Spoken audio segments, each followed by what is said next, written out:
성도 여러분 안녕하세요. 8월 21일 365일 말씀과 함께 시간입니다. 오늘 읽을 말씀은 예레미야 13장에서 15장의 말씀입니다.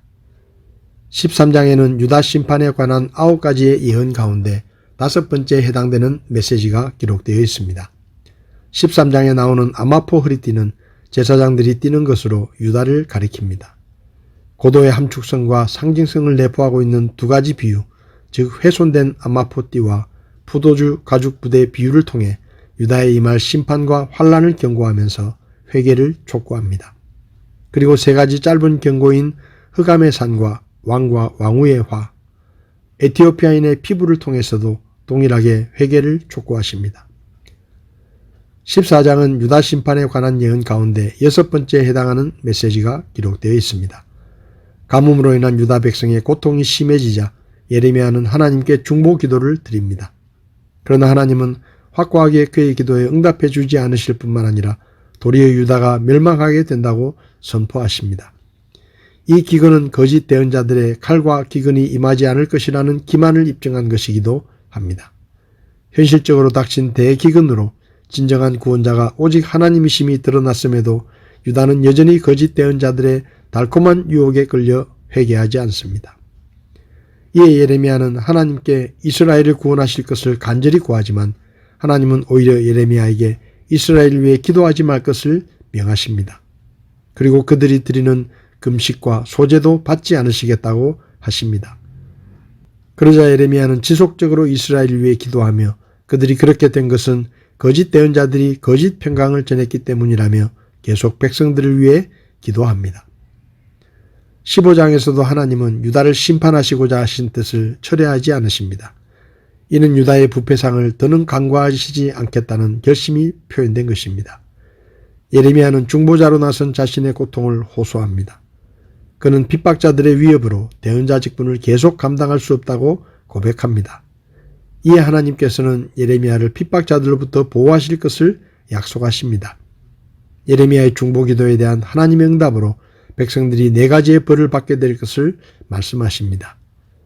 예레미야가 핍박자들로 인한 극도의 고립감에 대한 탄식, 이에 대해 하나님의 위로 등이 기록되어 있습니다.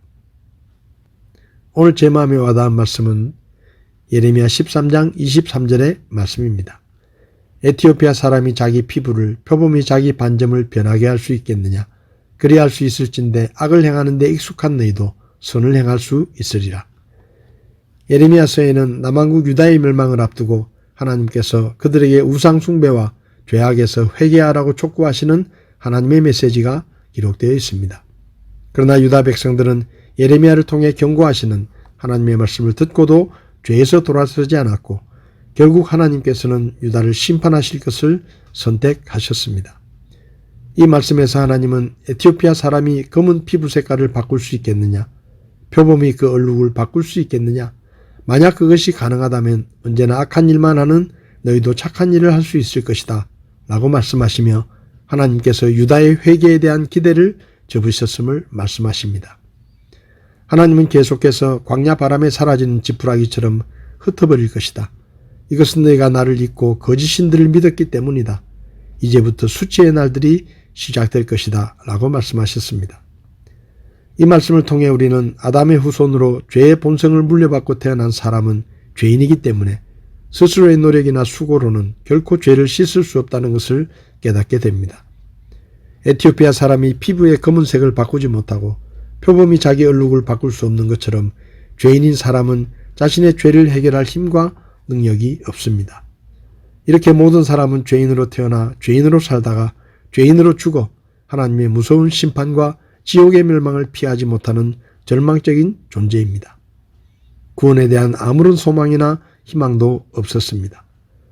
그러나 사랑이 많으신 하나님께서는 우리를 불쌍히 여기시고 하나뿐인 아들 예수님을 우리의 죄를 대신하여 죽을 하나님의 어린 양으로 이 땅에 보내주셨고 하나님의 아들이신 예수님은 하늘의 모든 영광과 권세를 다 내려놓으시고 사람의 몸을 입은 아기 예수로 이 낮은 땅에 찾아오셔서 모든 사람의 죄를 대신하여 채찍에 맞으시고 십자가에 못 박혀 사형의 벌까지 대신 받아주심으로 모든 사람의 모든 죄들에 대한 값을 치르셨습니다. 그래서 사도 바울은 사도행전 13장에서 그러므로 사람들아 형제들아 너희가 알 것은 곧 이 사람을 통해 죄들의 용서가 너희에게 선포되었다는 것과 또 모세의 율법으로는 너희가 의롭게 되지 못하던 모든 일에서도 믿는 모든 자가 그분으로 말미암아 의롭게 되었다는 것이라 라고 예수님의 죽음으로 모든 죄값이 치러졌고 예수님을 구원자로 믿기만 하면 의롭게 된다고 말한 것입니다. 안타까운 것은 지금도 예수님을 믿으려 하지 않고 자기 힘으로 죄를 씻어보려고 노력하는 사람들이 너무나 많다는 것입니다. 시청자 여러분 중에 혹시 아직 죄를 용서받지 못한 분이 계시다면, 아직 구원을 받지 못한 분이 계시다면 죄를 용서받으려는 모든 노력을 그치고 예수님을 구원자로 믿어 하나님이 주시는 죄 사함과 구원을 받으시기를 바랍니다. 8월 21일 365일 말씀과 함께 오늘도 함께 해주셔서 감사합니다.